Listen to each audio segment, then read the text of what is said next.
जो नेता प्रतिपक्ष हैं उनका जो कर्तव्य है वो ये है कि सरकार से सवाल पूछना। ठीक है, ये उनका कर्तव्य है। नमस्कार, मैं रोहित कुमार और आप देख रहे हैं खबर नेशन। दोस्तों, एक ऐसा मंच जहां खबरें सरकार की मर्जी से नहीं, जनता की आंखों से दिखाई जाती है। आज की खबर कोई आम विवाद नहीं, ये एक ऐसा मोड़ है जहां लोकतंत्र खुद अदालत की चौखट पर खड़ा है। और सवाल सिर्फ यह नहीं कि प्रधानमंत्री मोदी ने आचार संहिता तोड़ी या नहीं, सवाल ये है क्या इस देश में कानून अब भी प्रधानमंत्री पर लागू होता है या नहीं। बॉम्बे हाई कोर्ट में एक याचिका दायर हुई है। अगर इसमें लगे आरोप सही साबित हुए तो मोदी जी की सांसदी तक जा सकती है। जी हाँ, वही मोदी जी जिनके नाम पर वोट लिए जाते हैं, वही मोदी जिनके चेहरे को पार्टी ने ब्रांड बना दिया है, वही मोदी जिनके लिए चुनाव आयोग तक खामोश हो जाता है। अब अदालत फैसला करेगी कि प्रधानमंत्री कानून से ऊपर हैं या नीचे। दोस्तों, साल था 2020, तारीख 28 दिसंबर।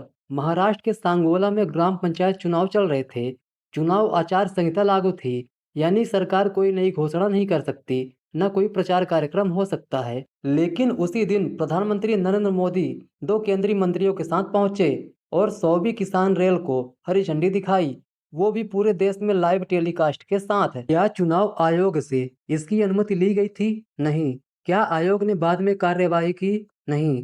कांग्रेस ने शिकायत की, आयोग ने हाथ खड़ा कर दिए।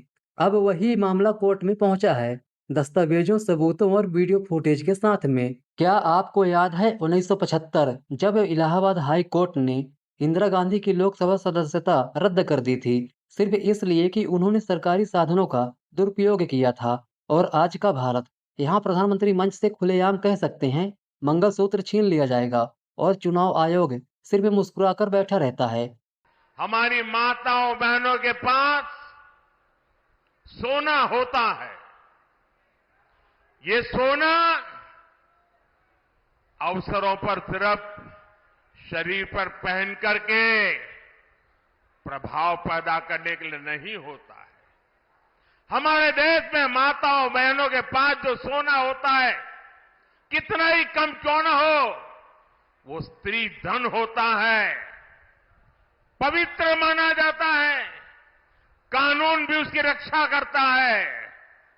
अब इनकी नजर कानून बदलकर ये हमारी माताओं बहनों की संपत्ति छीनने का भी खेल खेला जा रहा है। उनका मंगलसूत्र, उस पर उन लोगों की नजर है। क्या यही नया भारत है जहां सत्ता पक्ष कानून से ऊपर है? कांग्रेस नेता पृथ्वीराज चौहान और प्रफुल्ल कदम ने प्रेस कॉन्फ्रेंस में कहा कि पीआईबी यानी सरकार की ऑफिशियल एजेंसी ने उस इवेंट की तस्वीरें और वीडियो को प्रमोट किया। चुनाव के दिन आचार संहिता के बीच सरकारी पैसा खर्च हुआ, प्रधानमंत्री का चेहरा टीवी पर चमका और जनता वोट डाल रही थी। अब ये प्रचार था या सरकारी ब्रांडिंग? अगर ये गलत था तो अब तक चुप्पी क्यों? बॉम्बे हाई कोर्ट ने इस याचिका को सुनवाई के योग्य माना है।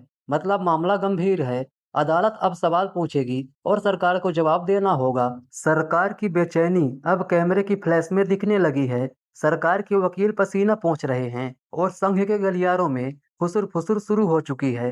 मोदी की उम्र 75 के करीब है और असर अब कम होता दिख रहा है। 2024 का चुनाव जीता जरूर, लेकिन सीटें कम हुई और गठबंधन की बैसाखी से सरकार बनानी पड़ी। संघ अब विकल्प पर विचार कर रहा है। तीसरे कार्यकाल के बजाय सॉफ्ट एग्जिट प्लान की चर्चा होने लगी है। तो सवाल यही है, जब राहुल गांधी को केवल 2 शब्द बोलने पर संसद से बाहर कर दिया गया, तो प्रधानमंत्री को कोर्ट में खड़ा क्यों नहीं किया जा सकता? क्या प्रधानमंत्री कोई ब्रांड बन चुके हैं जिस पर उंगली उठाना राष्ट्र विरोध हो जाता है? क्या अब अदालत में सिर्फ आम आदमी ही खड़ा होता है और प्रधानमंत्री संविधान से ऊपर होते हैं? गृह मंत्री अमित शाह पर बाबा साहेब अंबेडकर का अपमान करने का केस चल रहा है। संसद में विपक्ष का बहिष्कार हो रहा है और टीवी चैनलों की चर्चा क्या है? प्रियंका गांधी ने साड़ी रिपीट की या नहीं? मोदी जी ने कितनी वंदे भारत ट्रेन चलाई, ये बताया जा रहा है। लेकिन कोर्ट में जो दस्तावेज पहुंचे हैं उस पर किसी ने डिबेट करने की हिम्मत नहीं की है। बॉम्बे हाई कोर्ट में सुनवाई शुरू हो चुकी है। यह सिर्फ एक सांसदी की लड़ाई नहीं, यह भारत के लोकतंत्र की आत्मा पर सवाल है। क्या अदालत फिर वही साहस दिखाएगी जैसा इलाहाबाद हाई कोर्ट ने दिखाया था? क्या प्रधानमंत्री कोर्ट में खड़े होंगे या यह देश अब केवल नाम का लोकतंत्र बन चुका है? अब गेंद अदालत के पाले में है। फैसला सिर्फ कानून का नहीं, भरोसे का होगा।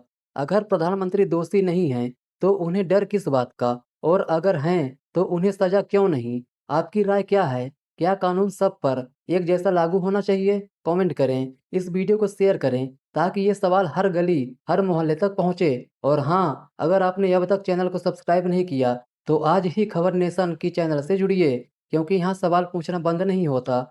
जय हिंद, लोकतंत्र जिंदाबाद।